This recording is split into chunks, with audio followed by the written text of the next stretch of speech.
On with wisdom for what's the fourth week, and for us, the final week, looking at this particular category. And then next week, we'll look at the New Testament use of the Old Testament. And then after that, we'll be wrapping up this study here. But we're finishing wisdom literature with Ecclesiastes and what we've been looking at. So we looked at the Proverbs, we looked last week at Job, how it applies. And now we continue to Ecclesiastes, which in some ways is sort of like Job in that, with Job, you have the first few chapters and the last few chapters, and everything in the middle is kind of opaque. And then you come to Ecclesiastes, and depending on what your background is with this, you may look at the entire book and say, well, the whole thing is kind of opaque because it just seems kind of depressing as you read through it. So we're going to go through this, hopefully clarify some of what is being done here, way that is useful. So Ecclesiastes, author and date. So Ecclesiastes, the conservative perspective, and certainly the one that I would hold, was that this was written by Solomon towards the end of his life. So if we're looking at Solomon's works over the course of his life, it'd probably be Song of Solomon first, then Proverbs, more towards the middle of his life. And then at the end of his life, we have Ecclesiastes, which seems relatively straightforward from the first verse. The words of the preacher, the son of David, the king in Jerusalem. And you see this one who, over the first two chapters, describes himself as incredibly wealthy, incredibly powerful, incredibly wise. And certainly that matches what we have of Solomon. But towards the end of his life, so that would be around 931 BC, give or take, and reflecting on his life and providing wisdom to those in his sphere. Now, when we come to Ecclesiastes, this one is one of the books that has a number of different interpretations to it, and depending on who you read, you're going to get a lot of different perspectives as to what it means, because quite frankly, it's not exactly crystal clear in how it's written. So because of this, this book comprises some of the more difficult and misunderstood wisdom literature in the Bible. We'll look at some of the various interpretations of it. But like with all scripture, we look at this and say, this is the truth of God that he has given to man so that we can live our lives in a way that is pleasing to him. And so when we come to Ecclesiastes, that's no different. So a few categories as we're coming to the book. Where is Ecclesiastes helpful, and who is it written to address / who might you use this to minister to? There's a few different categories, and this is just nothing formal, but just some suggestions as to who this might be helpful. So the person who looks at life and they see possessions, wisdom, pleasure, things like that as the path to a meaningful, satisfying life. And in particular, a person who either has no place for God, their life is all about them, or God is just one of the means to bring them a happy and successful life. So God is at the periphery, not at the center. So this person would definitely be confronted by the first several chapters of Ecclesiastes. Another person, if you look at the world as it operates and you find yourself looking at what happens, whether you're looking at the news or whether you're looking at the things in your own life, and you look at life and say, this is not how things are supposed to be. And you find yourself getting frustrated because you see the injustice, you see the evil, you see where there's supposed to be good, there is evil. And where you see evil, sometimes it seems like God is treating them as if they had lived righteously with their life and the blessings that they're receiving. You see good that's done, but it's ignored, forgotten, or discarded. And we see other perversions of right as well. That's another person who may benefit from this. A person who looks at the world and says, so what then does wisdom look like as I live in this sin cursed world? And the last one, I was trying to think of how to put this, maybe other than Eeyore, but the person who sees life as a burden to be endured. That, yeah, someday we get heaven, but right now life is just a drag, and we just got to kind of push through it, and it's miserable, and what are we going to do? So those are some individuals who may benefit from studying Ecclesiastes. But then, of course, we come back to the question, well, how do we interpret Ecclesiastes? Because as you study, you'll find there's a number of different interpretations as to what this means. So, for instance, under various interpretations, you have the pessimistic skeptic. What is the point of the book of Ecclesiastes? It's, well, right there in the second verse, everything is meaningless. Everything you have, everything you do, it's all meaningless. Vanity of vanities, all is vanity. So this is a depressed, cynical old man who just says nothing matters anymore, and you may as well just accept that your whole life is meaningless. Okay, so that's one possibility.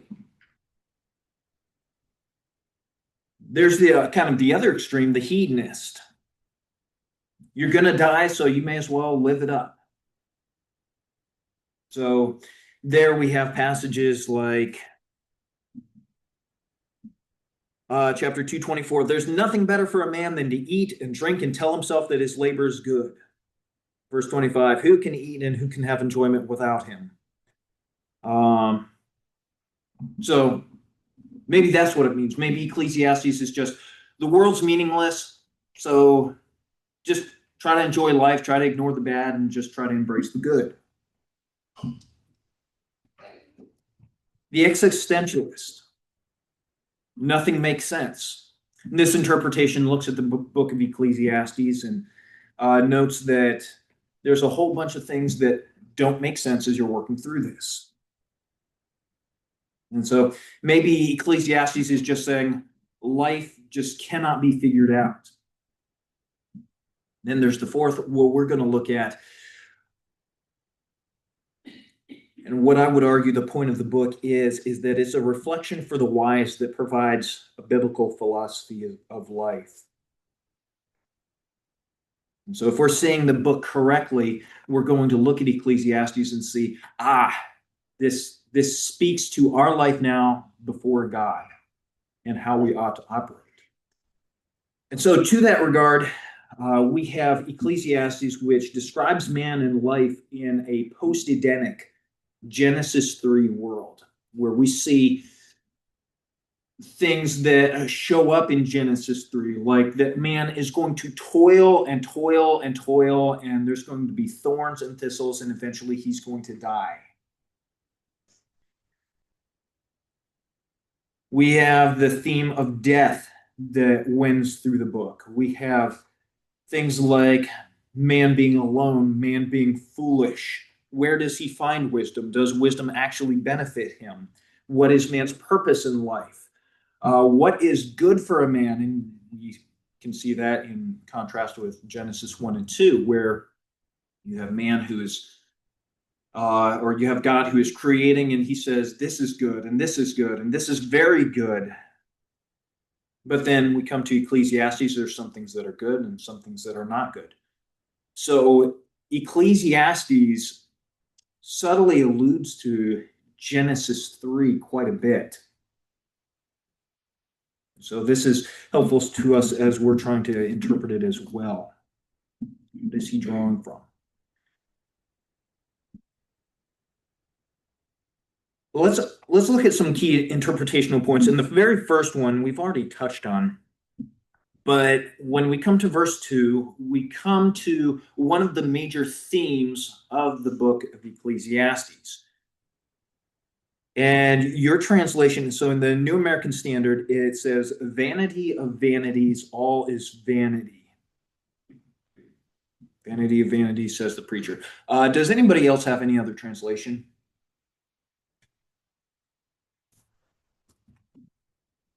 Anything other than vanity? Maybe emptiness, meaninglessness. Just curious what everybody has. Everybody's on the same page. Okay. Everybody says vanity. Okay. So the word that's underlying this is havel. And as most of the translations have, it's something like vanity, meaninglessness. All is meaningless, which brings us to our first question. If everything is meaningless, why read on to verse 3? I mean, if we come to the book and the point of the book is everything is meaningless, everything is empty, okay, well, why read? What is the point? Let's go on to something that has meaning. If everything's empty, including the contents of this book, then there's not a whole lot that's going to benefit us. But as we read through the book,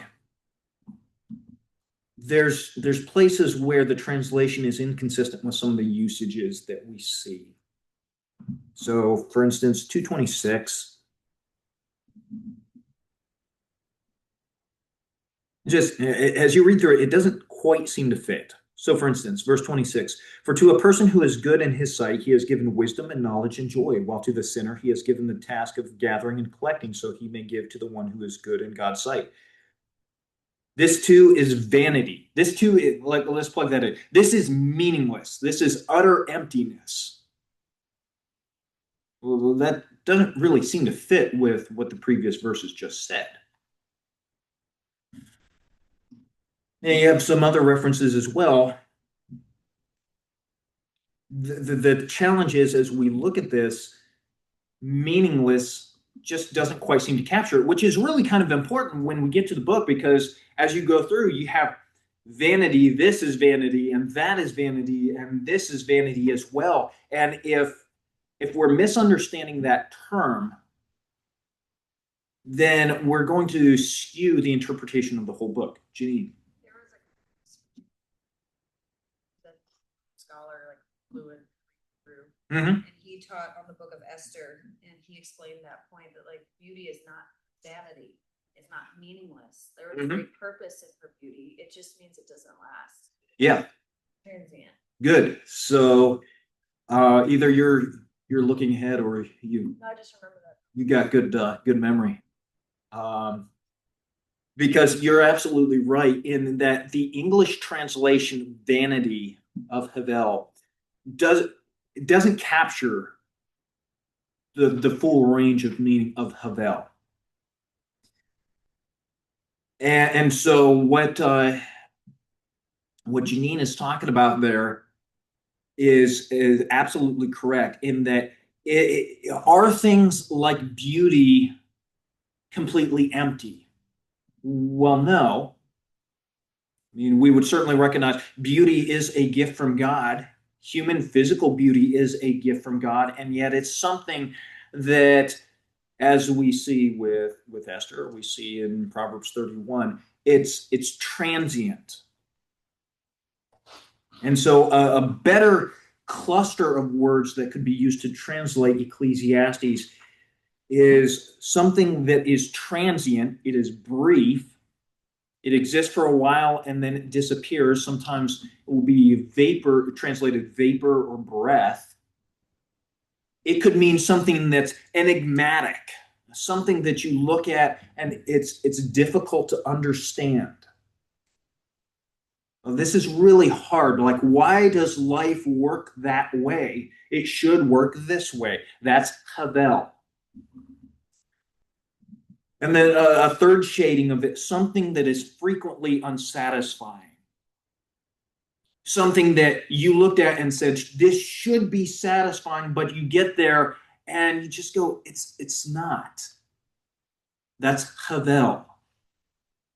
And so maybe, and this would not go great in the translations, but perhaps the best way to translate this would be something that you look at and you just go, huh.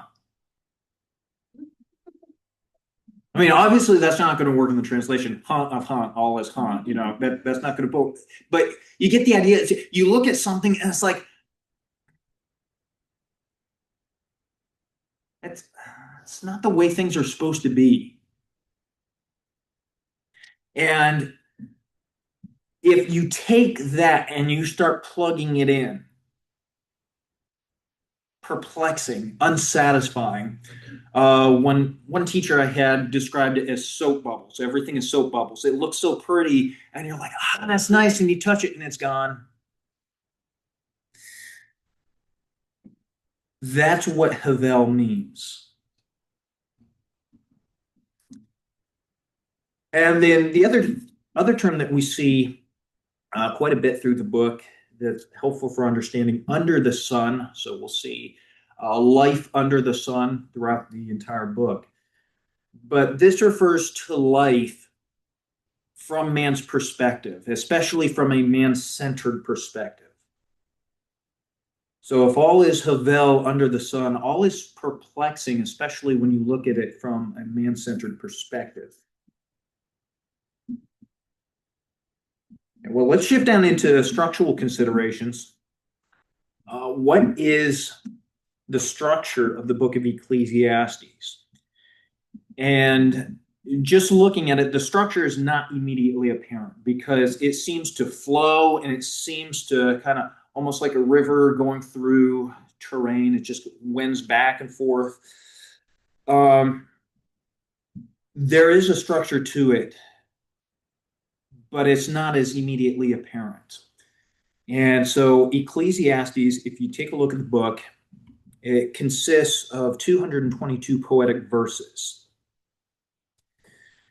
And so you can divide that into obviously two groups, 111 verses from the very beginning to chapter 6, verse 9. And then we have 111 from chapter 6, verse 10 to the very end of the book.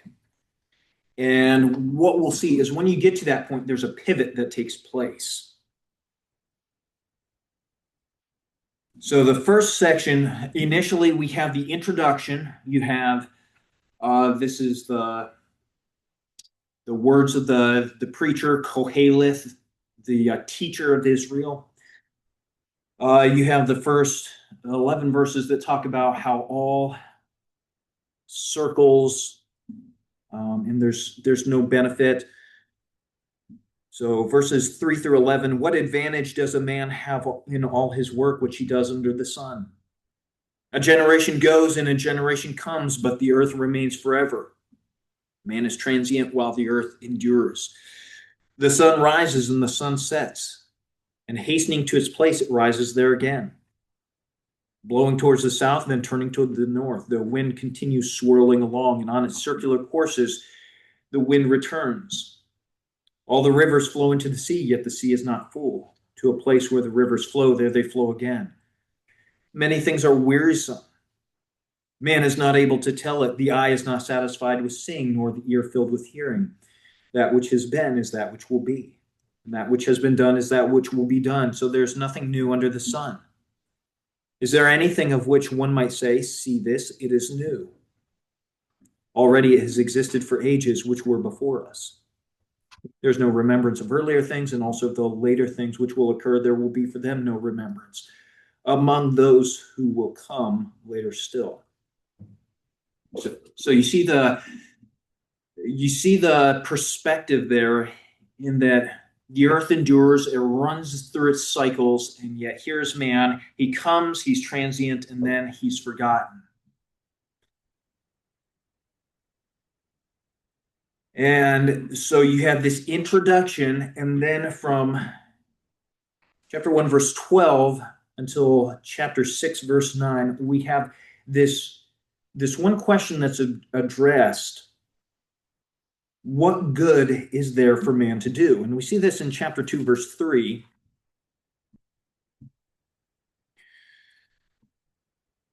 After introductory comments, we have Solomon who says in verse 3 of chapter 2, I explored with my mind how to stimulate my body with wine, while my mind was guiding me wisely, and how to take hold of folly until I could see what good there is for the sons of men to do under heaven for the few years of their life.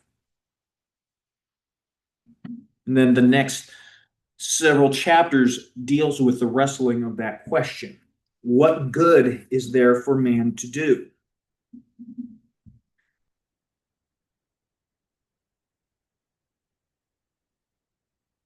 Now, for the first 6 chapters, we have this phrase that keeps popping up, and this goes hand in hand with what good is there for man to do. And in the first 6 chapters, you have this phrase that pops up that you don't see in the second half of the book: striving after wind, chasing the wind.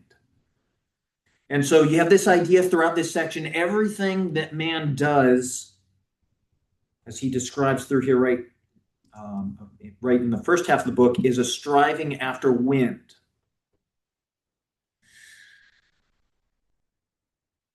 And then you also have this theme that pops up. We'll see it in both the first half and the second half. There's nothing better than to enjoy life.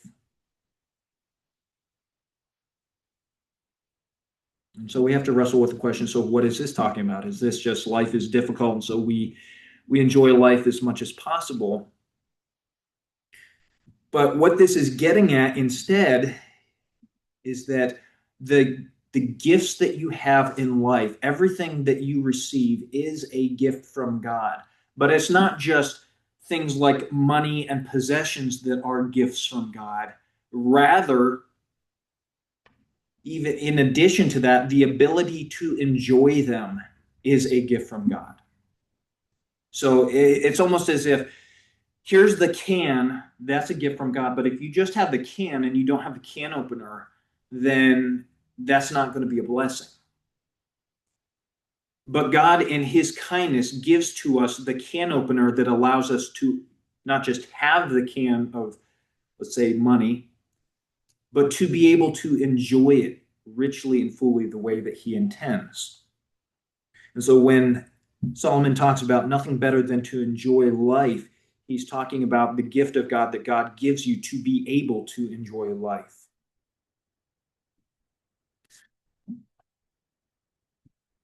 Let's finish with the structure, and then we're going to go through in a little bit more depth. So we come to chapter 6, verse 10.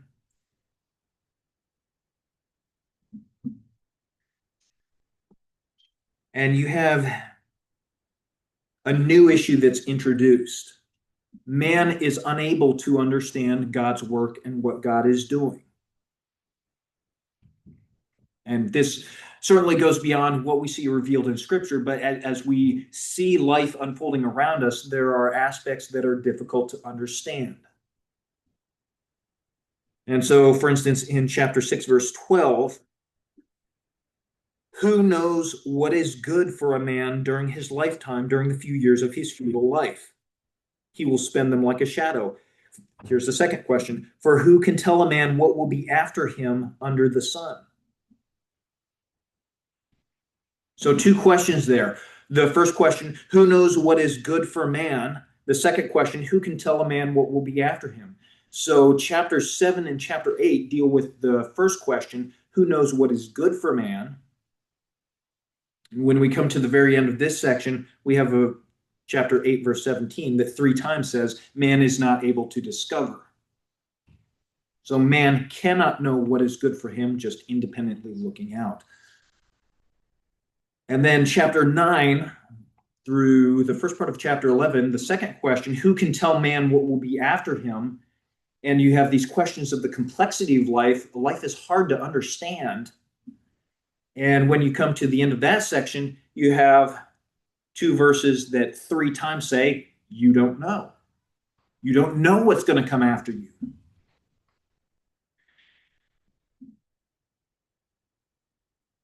And so if we take all that, you can see point D from James Hamilton. I'm borrowing this from him. You have this chiastic structure of the book. You have the wisdom of the son of David. You have the circularity of life. And then you have the first section we looked at, which is that pleasure, wisdom, and toil are all chasing after wind. God's gift is to eat, drink, and enjoy your labor. And then the second half, man is unable to understand God's work by finding what is good and knowing what will be, but the gift of God is to eat, drink, and enjoy your labor. And then you have youth and old age, which corresponds to the circularity of life. And then you have the messianic wisdom of the one shepherd, the son of David, which parallels chapter 1, verse 1. And it's when we get to the end that we get the key that unlocks the book. How do we understand all of life? How do we understand the fact that we can understand what is good in and of ourselves? How do we address the question, who knows what is good for a man? Who can tell a man what will be after him? That all comes at the very end of the book. Fear God and keep his commandments, because this is the whole duty of man. For God will bring every work into judgment according to what he has done, whether it is good or evil.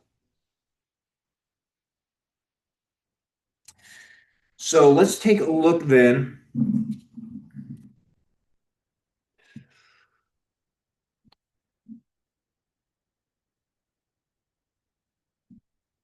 if we start at the beginning of the book. So chapter 1, verse 1, we have everything is havel.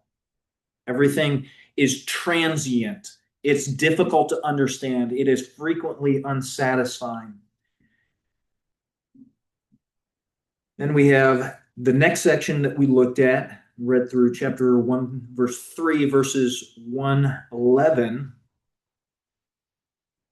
Everything operates according to the patterns that God has established. So nature operates according to its patterns, and yet you have man who operates according to the patterns God has given him, and that he exists. He exists for a few moments, and then he disappears and he's forgotten. And this is helpful to understand because until we get to the end of the book and we see what is the point of man, to fear God and keep his commandments, this is really helpful for the people who come in and say, you know what, I'm going to set my footprints on the sands of time. I'm going to accomplish great things. People are going to remember me. The reality is, no, they're not. You're going to die. You're going to be forgotten. Your children are going to think about you. Your grandchildren may remember you. Your great grandchildren won't. Your great great grandchildren probably are not going to know your names unless they've done some sort of genealogical deep dive, but you won't mean anything to them. Not at that point.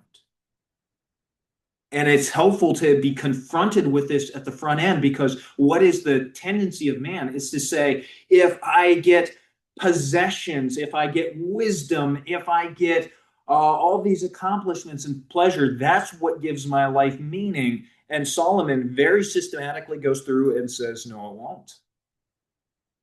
What you're chasing after ultimately will not satisfy because you're chasing Havel.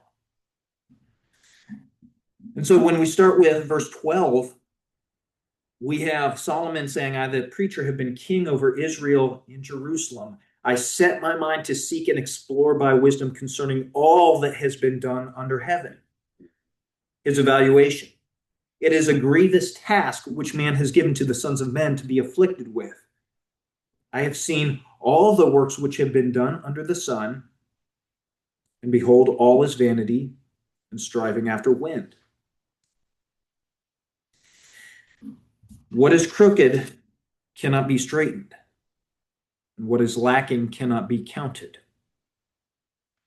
And I said to myself, behold, I have magnified and increased wisdom more than all who were over Jerusalem before me, and my mind has observed a wealth of wisdom and knowledge. And I set my mind to know wisdom and to know madness and folly. I realize that this also is striving after wind, because in much wisdom there is much grief, and in increasing knowledge results in increasing pain. And so we can start then by tracking through chapter 2,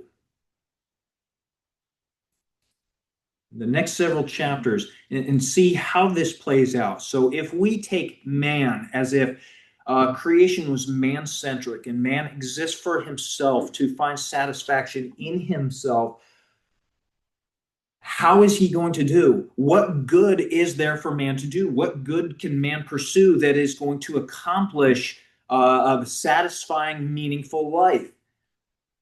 And so in chapter 2, we have Solomon's pursuit. Verse 1 through 3, he pursues pleasure. And yet, his evaluation, verse 2, I said of laughter, it is madness. And of pleasure, what does it accomplish? Okay, so you have pleasure, it feels good, but when the pleasure is gone, because the pleasure is going to eventually be gone, what do you have to show for it? Nothing. Verse 4 through verse 11, he talks about possessions and accomplishments. Here's the things I had, here's the things I did, things that every single person would look at and say, that is a meaningful life. And yet, you come down to verse 18. How do things turn out? Thus I had all the fruit of my labor for which I had labored under the sun. I hated all the fruit of my labor which I had labored for under the sun. Why? Because I must leave it to the man who will come after me, who knows whether he will be a wise man or a fool. He has control over all the fruit of my labor, which I labored for by acting wisely under the sun. This is hard to understand. This is, I worked and I labored and I strived and I got all these things and all this stuff, but then I realized all of this is going to be passed off to somebody else, and I can't even really control who it goes to. Not really. I give it to somebody and then they can auction it off. All my precious stuff, everything that's so important to me, it's gone. It's an estate yard sale. And it goes to whoever. Like, my whole life's work is now in the hands of somebody who doesn't appreciate it. Verses 12 through 16, what about wisdom? And here we're talking about wisdom apart from true wisdom, knowing God. If someone is wise, if someone is smart in how they approach life, they're savvy. Wisdom excels folly as light excels darkness. Okay. The wise man's eyes are in his head, but the fool walks in darkness. Okay. And yet I know one fate befalls them both. Okay, you're really, really, really wise. Good. You're going to die. How many wise people are in the graveyard? None of them. They're all dead.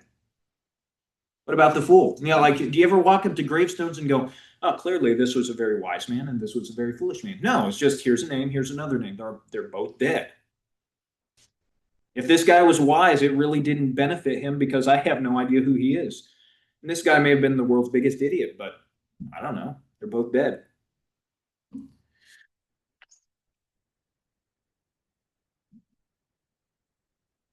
And so we have then the end of chapter 2. He breaks in with this hint of what is the answer. There's nothing better for a man than to eat and drink and tell himself that his labor is good. This also I have seen that it is from the hand of God. For who can eat and who can have enjoyment without him? For to a person who is good in his sight, he has given wisdom and knowledge and joy, while to the sinner he has given the task of gathering and collecting, so he may give to the one who is good in God's sight. This is hard to understand. This is frequently unsatisfying. This is a striving after wind. If you're pursuing possessions, if you're pursuing wisdom as its own end, if you're pursuing pleasure, you're going to find that it's transient and you will not enjoy it because your pursuit is going to be, I have to get more possessions, I have to get more pleasure, I have to get more whatever. But you never enjoy it because why? Enjoyment is a gift from God. The ability to enjoy your possessions. Chapter 3, we have probably the most famous poem in Ecclesiastes. There's a time for everything and a time for every event under heaven, a time to give birth and a time to die, a time to plant, a time to uproot what is planted, a time to kill, a time to heal, a time to tear down, a time to build up, a time to weep, a time to laugh, a time to mourn, a time to dance, a time to throw stones, a time to gather stones, a time to embrace, a time to shun embracing, a time to search, a time to give up as lost, a time to keep, a time to throw away, a time to tear apart, a time to sew together, a time to be silent, a time to speak, a time to love, a time to hate, a time for war and a time for peace. And what is the emphasis? What is the point of this? Well, this here is man's experience. Sometimes it's time to go to war, as we saw yesterday. Sometimes there is a time for peace, which is what we hope for tomorrow. And yet, man is constantly doing, often opposing things, and then he dies, in contrast to what God does. Verse 14, I know that everything God does will remain forever. There's nothing to add to it, and there's nothing to take away from it. God never goes, now it's time for me to build this wall of heaven and tear this wall down, and to like God's works are eternal. And man's works are very transient. They arise, you do them, and then the next day you have to do the exact opposite. And then you go back and you do something else, and the next day you do something the complete opposite. And so your life is there, transient, doing things, and then you die. And yet you look at God's works and they endure forever. They don't change. You don't add to them. You don't take away from them. And so man's life is very hard to understand. Like, what is the purpose behind all of this? Verse 17 through 22 of chapter 3. I said to myself, God will judge the righteous man and the wicked man, for there is a time for every matter and every deed is there. And I said to myself concerning the sons of man, God has surely tested them in order for them to see that they are but beasts. For the fate of the sons of men, the fate of beasts is the same. As one dies, so dies the other. Indeed, they all have the same breath, and there's no advantage to man over beast, for this is vanity. This is hard to understand. If you're living your life in a man-centric world and you see everything that we accomplish, but I'm no different than the roadkill that we pass on the way home, because it dies, it rots, the vultures eat it. Me, I'm going to die. I'm going to be eaten by worms. There's really no difference between me and it if this life is all there is.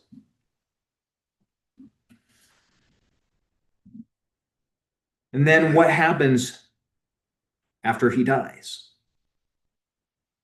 I've seen that nothing is better than that man should be happy in activities, for that is his lot. For who will bring him to see what will occur after him? Guess what? After you die, you don't get to see the impact of your life. There's no It's a Wonderful Life of here's all the lives you impacted in and of yourself in a horizontal human relationship. Now, we can theologically move forward and say, are we ever going to see that? Yes, at the judgment bar of Jesus Christ, we get to see all that. But let's take that out of the picture for a second. In a man-centric world under the sun, do you get to see what comes next? Nope, you die. You get put in the ground. You got 6 feet of dirt over your face. You're not seeing anything.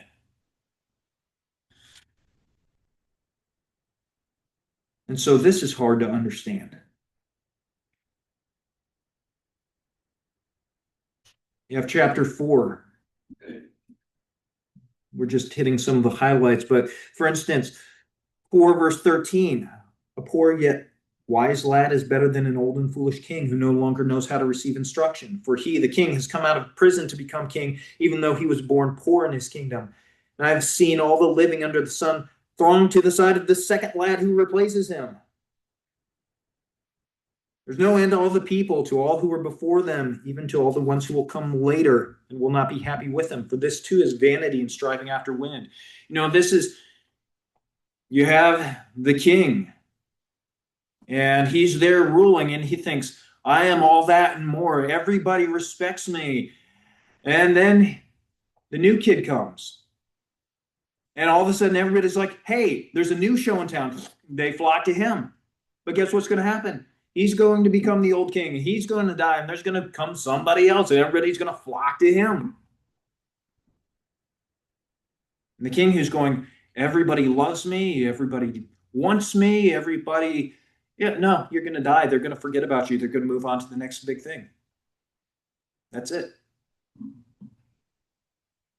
So this is Havel. This is transient. Yes, everybody's lauding me. That's transient. That's a soap bubble. You touch it, it's gone. It's hard to understand. It's unsatisfying.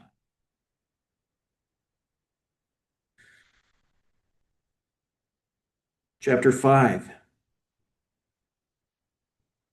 You have the individual who is religious, and yet what is the tendency to stand before God? This talks about how, verse 2, don't be hasty in word or impulsive in thought to bring up a matter in the presence of God. For God is in heaven and you are on earth. Therefore, let your words be few. What's the idea there? It's the idea that you come to God and you say, here, God, this is what I'm going to do for you. Here's the vows I'm going to make. Here's all I'm going to accomplish for you. But you're on earth. Your life is unsatisfying. It's difficult to understand. It's transient. Don't talk to God as if, here's all the things I'm going to go do for you, because you don't know. Which is why, verse 4, when you make a vow to God, do not be late in paying it, for he takes no delight in fools. Pay what you vow. It's better that you should not vow than that you should vow and not pay. Do not let your speech cause you to sin, and do not say in the presence of the messenger of God that it was a mistake. Why should God be angry on account of your voice and destroy the works of your hands? For in many dreams and in many words there is emptiness. Rather fear God. This is the idea of the person who's vowing, and this is what I'm going to accomplish, and then life circumstances change, and all of a sudden you realize, wait, I don't have the money that I thought I'd have. I don't have the life circumstances that I thought I would have. And now suddenly, instead of it being like me to God, now all of a sudden I realize I made a promise to God, and now I need to pay that, but I didn't anticipate these circumstances that have now complicated my life. He's saying, don't do that. Remember your transience of life and how difficult to understand it is. Verses 8 and 9. This one's, I think we might be able to relate to this sometimes. If you see the oppression of the poor and denial of justice and righteousness in the province, do not be shocked at the sight. For one official watches over another official, and their higher officials over them all. After all, a king who cultivates the field is an advantage to the land. What is this getting at? This is the idea that when you see oppression, when you see some sort of fraud or corruption in government, don't be surprised, because what happens? You have levels of government, and at each level you have corruptible man, and so you have corruption that takes place. And so it should not surprise us when we look at, for instance, our government here, and we say, look at all the corruption. Solomon's saying, yeah. Does that surprise you? But then he makes the point in verse 9, and your translation may have something like, after all. A better translation might be, and yet a king who cultivates the field is an advantage to the land. So no matter how much corruption there is, government is better than no government. Why? Because if there's no government, you have no boundaries, you have no recourse, you have no fields. Like there's nothing to steal because you don't have anything. And so, even in that, as you're looking at a corrupt government that is difficult and hard to understand, you still say, but this is still a gift from God.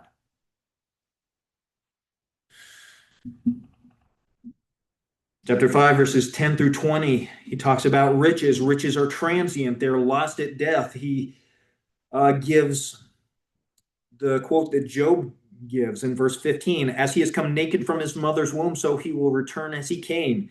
He will take nothing from the fruit of his labor that he can carry in his hand. This is also a grievous evil. Exactly as a man is born, thus will he die, with nothing. And if your life view is horizontal and that's all you see, you have to understand that everything you're accomplishing ultimately amounts to zero, because you're going to die. Well, what about my kids? Yeah, they're going to die too. Well, what about my grandkids? Yeah, they're all going to die. Well, what about my great grandkids? What about my legacy in the nation? Yeah, you know, another nation's going to come in, wipe you out, take over.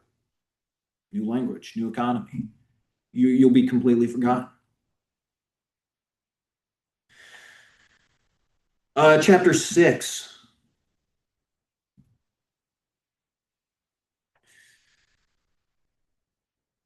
We have the summary, and then what we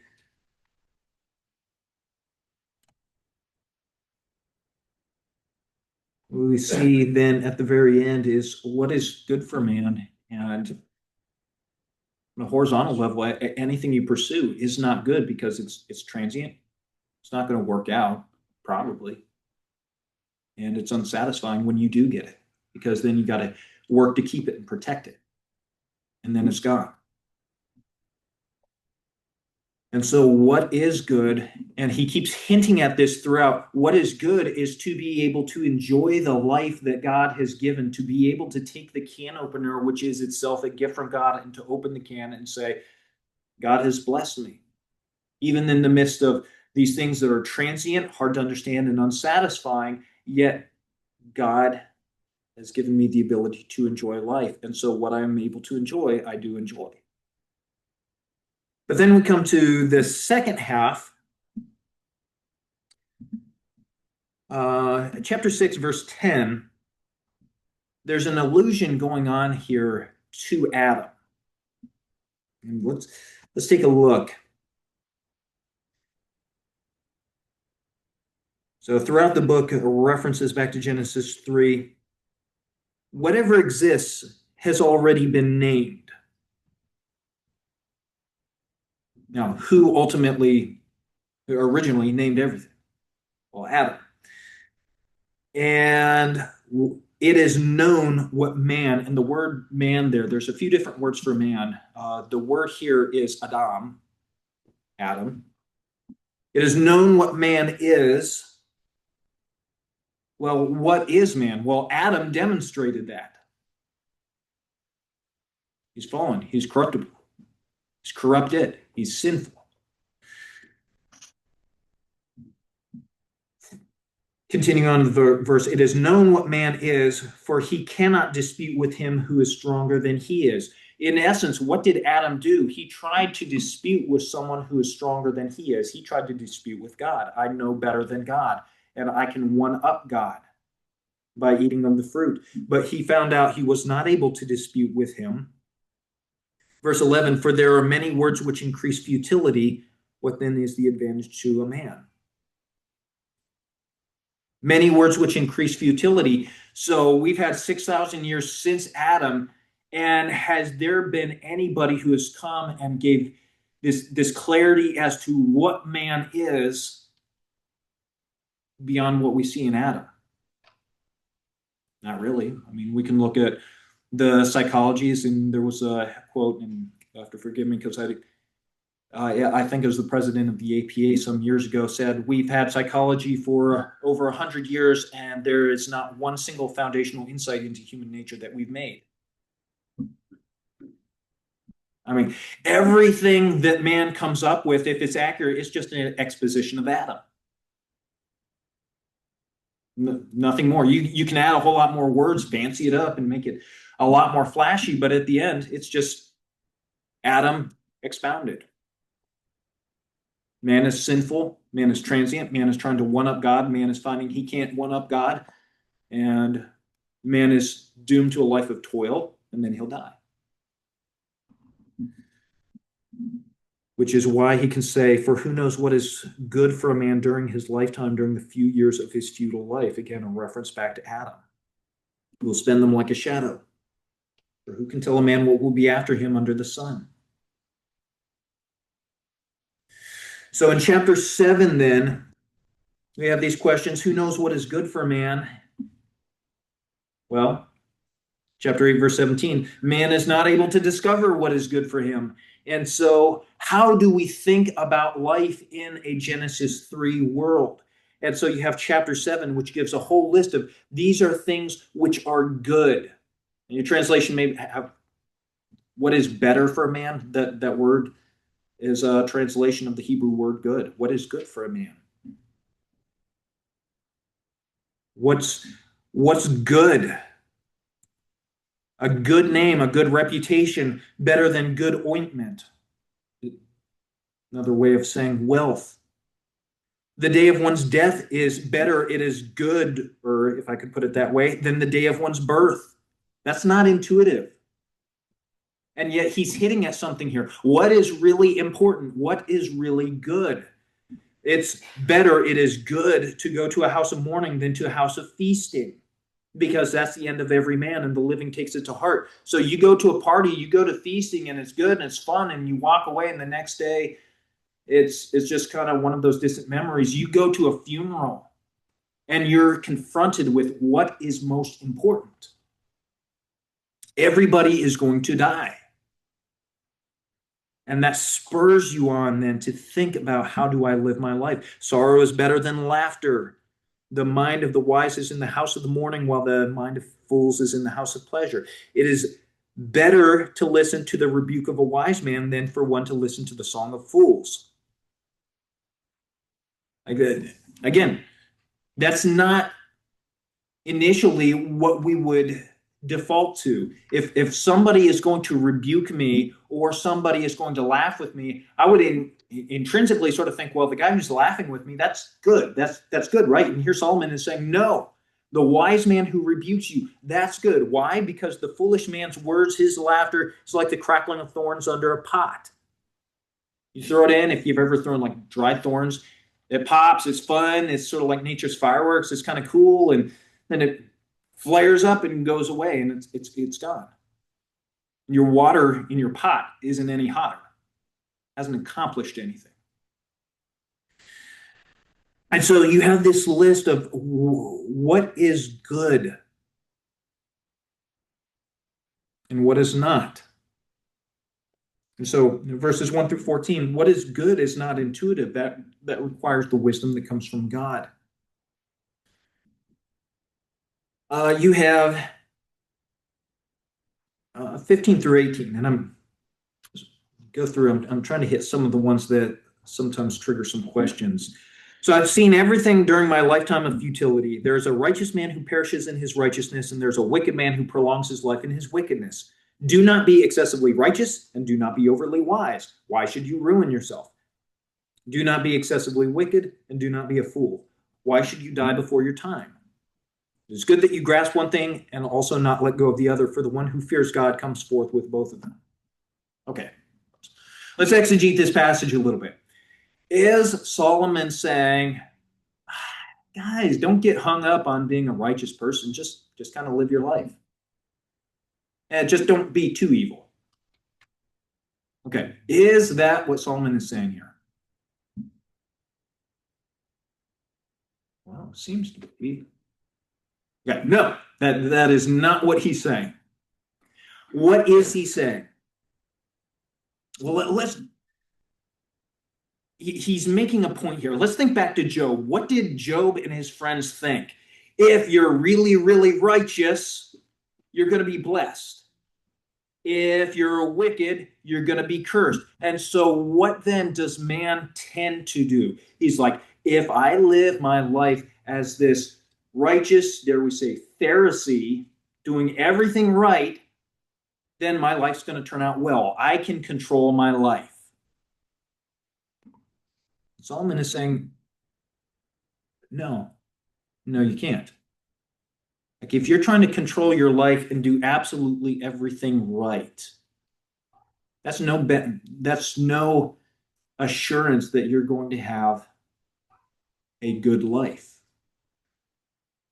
And sometimes I've worked with people like this where it's like, I must do absolutely everything right and I will not do anything wrong. And they just end up wasting their life because they're spending all their time thinking about, I got to make sure absolutely everything about every motivation is absolutely perfectly right.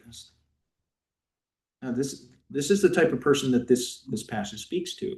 You're trying to control your life by saying, well, I'm perfectly righteous. I did everything right. And so therefore I'm going to have a good life. And yet, what does this say? Don't do that. Certainly, verse 17, don't be excessively wicked and don't be a fool, because that does lead to death. But we drop down to verse 20. Indeed, there's not a righteous man on earth who continually does good and never sins. Objectively, before God, do we need to be righteous? Yes.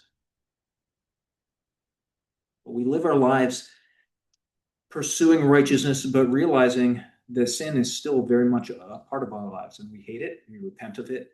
But it's not this, I live in terror that I must never, ever, ever do anything ever wrong. It's not Solomon's point here. Trying to be righteous to control your life will not work.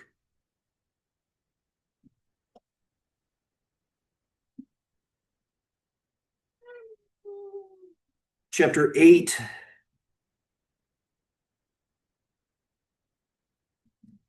verses 7 through 17.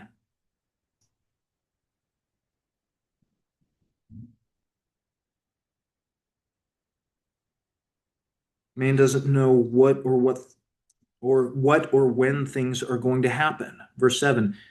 If no one knows what will happen, who can tell him when it will happen? No man has authority to restrain the wind with the wind or the authority over the day of death, and there's no discharge in the time of war, and evil will not deliver those who practice it.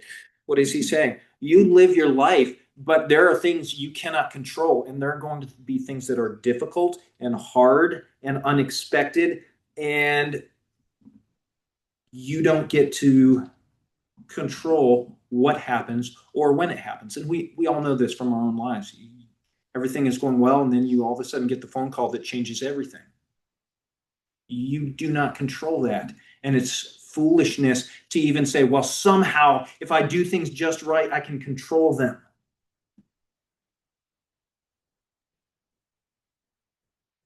Then chapter 9 through chapter 11, the question, who can tell a man what will be after him? What's going to follow from what you do? And the answer we see in chapter 11, verses 5 and 6, you don't know, you don't know, you don't know, 3 times. Chapter 9, verses 1 through 3 emphasizes this.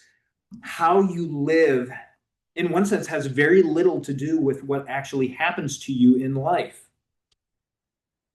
Verse 2, there's one fate for the righteous and for the wicked, for the good, for the clean, for the unclean, for the man who offers a sacrifice, for the one who does not sacrifice.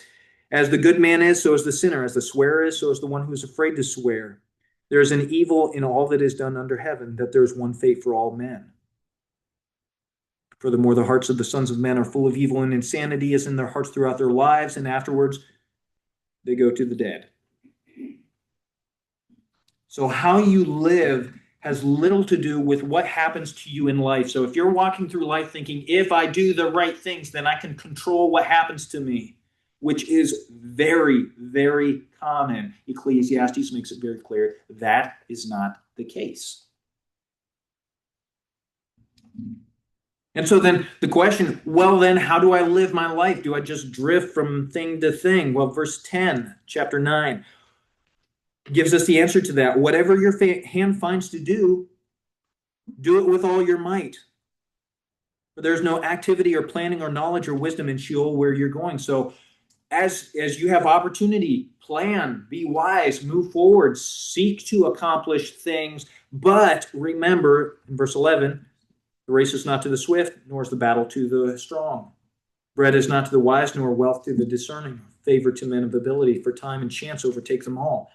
You can work really, really hard doing your absolute best, and everything fails. And you can see the guy over there that seems like an absolute failure at life, and all of a sudden seems like he gets all the lucky breaks and he succeeds. And so you should expect that, as Solomon is saying, in life in a Genesis 3 world. So you do the best you can, realizing you don't know what will happen. But the question is, are you going to allow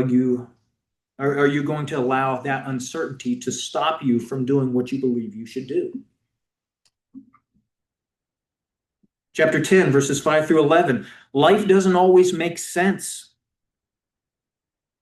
He talks about how, verse 5, there's an evil which I've seen under the sun, like an error which goes forth from the ruler. A folly is set in many exalted places, while rich men sit in humble places.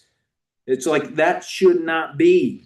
I've seen slaves riding on horses and princes walking like slaves on the land. You look at that and you go, that's not how things are supposed to be. Yeah, I bet you that prince did not think at the beginning of the day, hey, by the end of this, I'm going to be walking like a slave. Or the slave thinking, hey, I bet by the end of this, I'm going to be riding a horse like a king. Now, you don't know what's going to come forth. He who digs a pit may fall into it. A serpent may bite him who breaks through a wall. He who cores stones may be hurt by them. He who splits logs may be endangered by them. You may be doing all the right things, and it hurts you.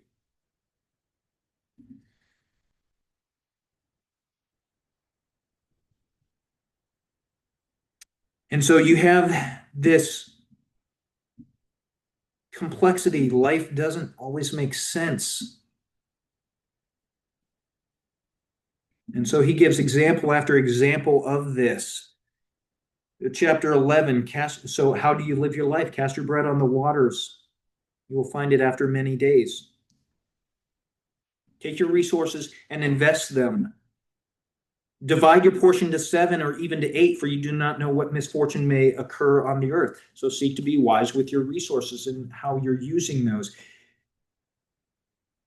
The clouds are full, they pour out rain upon the earth, and whether a tree falls to the south or toward the north, where the tree falls, there it lies. What is he getting at there? You cannot control which way the tree falls. If the wind's blowing from the south, it's going to fall to the north. If it's blowing from the north, it's going to fall to the south. From your perspective, under the sun, as a human, you cannot control that. And yet, what do?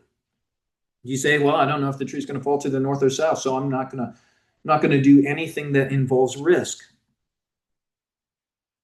Verse 4, he who watches the wind will not sow, and he who looks at the clouds will not reap.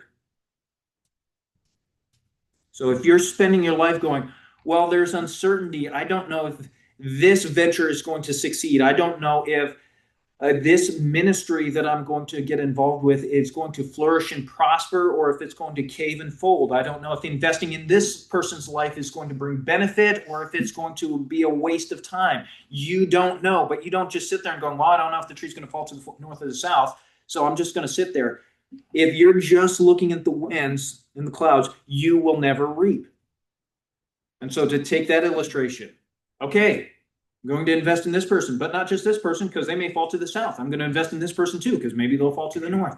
And invest in 7 or 8 different people, because then you start seeing how God works in their lives in different ways. Verse 5, just as you do not know the path of the wind and how bones are formed in the womb of the pregnant woman, so you do not know the activity of God who makes all things. You don't know how God is going to work out in other people's lives. So what do? You invest broadly, you invest faithfully. Janine. And you invest in somebody, and let's say that they apostatize or whatever, Mhm. walk away. I've been thinking about it like, okay, so that didn't go how I maybe wanted it to, but there's glory in the judgment that the Lord will have on Yep. that person for their sins. It's not like there is glory God will get from that. Yeah. And yet from a human level, so and this is where thinking about Ecclesiastes, we're thinking about it first of all in terms horizontally, and then get to chapter 12 and we have that vertical component, because from a human perspective, I don't know what God is going to do. Now, is God going to receive glory regardless of how somebody turns out? Yes. But at the same time, from a horizontal perspective, okay, I look and I say, okay, here are the opportunities. I don't know. Maybe Linda responds to the gospel well, and Chris is like, no thanks, I want to go back to Roman Catholicism. I don't know. So what do? I invest in Linda.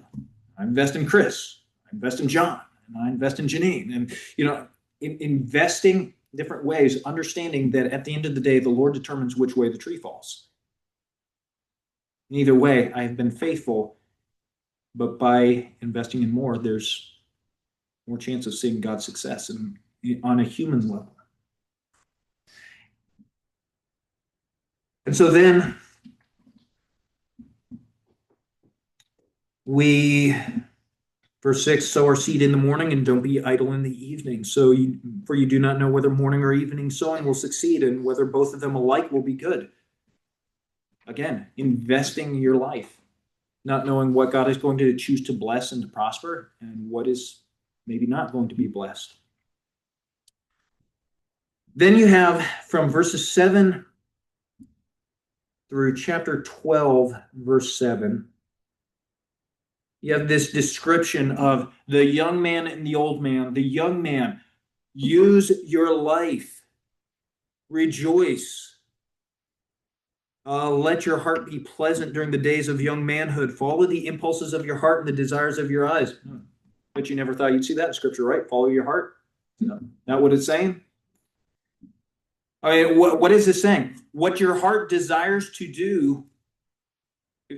Could I contextualize it to where we're at today? Don't go, I really could invest in this ministry or this aspect or something like that. But you know what would be a lot better? Just scrolling through Instagram or whatever, wasting my time. Like if God places it in your heart to serve in a particular respect, pursue that. See what God brings as a result of that. Let what you desire, presuming you're desiring something good, let that then drive you to take the next step and see what is God going to do? Is he going to let the tree fall to the north or the south? Because chapter 12, eventually you will not have that strength. And you have this very poetic work of what it looks like in old age when your watchmen of the house tremble, the hands tremble, the mighty men stoop, the legs are bent, the grinding ones stand idle because they're few. They didn't have dentures back then. You lost your teeth. One arises at the sound of the bird. As the doors in the street are shut, the sound of the grinding mill is low, so you can't hear, but one will arise at the sound of the bird. You can't sleep real well.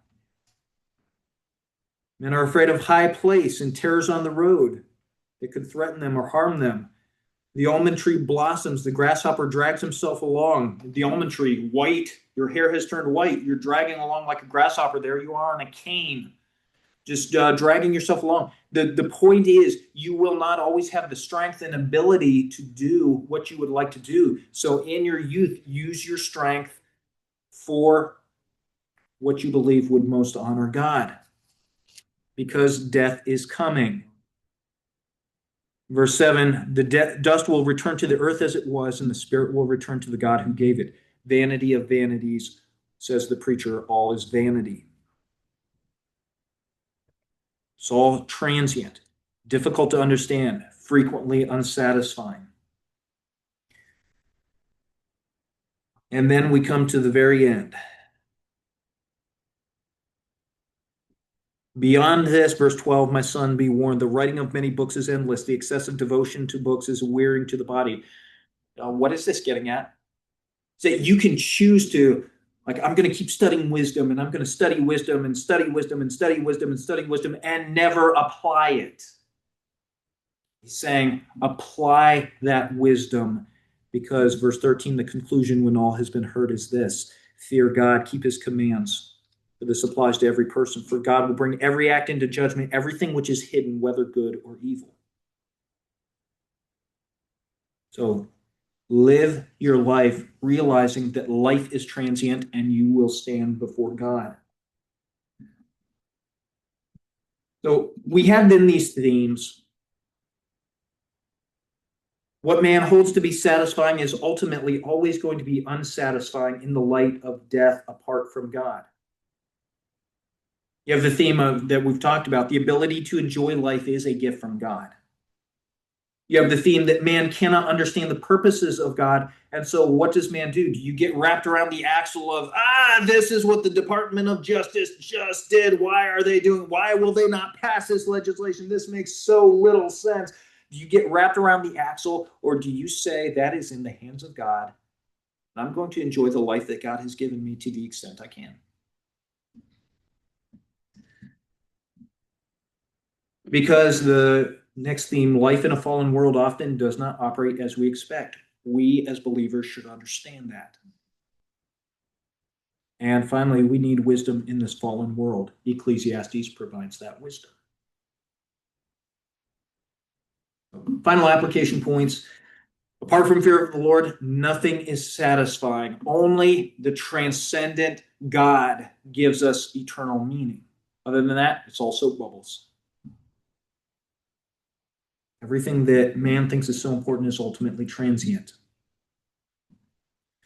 Second application, in a fallen world, we expect to see things operating differently than they ought to be. We're in Genesis 3, but that doesn't surprise us because we don't understand everything God is going to do in the world and with us. And then finally, our goal should not be to leave our footprints on the sands of time, but rather live a life that comprehends the reality of death and the reality of judgment before God. And then we live our lives wisely in the world. So Ecclesiastes, wisdom for life in a Genesis 3 world. How do we understand life? How do we look beyond that to what is transcendent? Okay. Just a little bit long, so let's go ahead and pray. If you have any questions, please feel free to